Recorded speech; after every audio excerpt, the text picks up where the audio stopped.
ঢাকায় হঠাৎ ভারী বৃষ্টি, ঈদের কেনাকাটায় ভোগান্তি।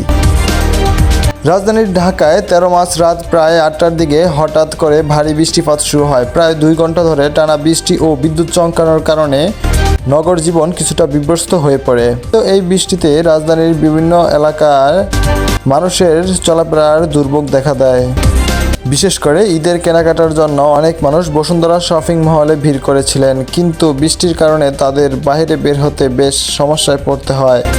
অনেকেই দীর্ঘ সময় শপিং মল ও শপিং মলের আশপাশের জায়গা আটক করে রাখেন।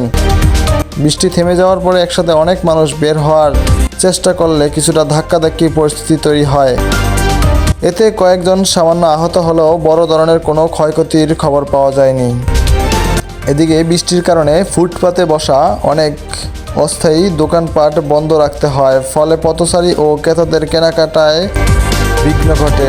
হঠাৎ করে এই ভারী বৃষ্টিতে রাজধানীর স্বাভাবিক জনজীবন কিছুটা বিশৃঙ্খলা তৈরি হলেও পরিস্থিতি পরে ধীরে ধীরে স্বাভাবিক হয়ে আসে।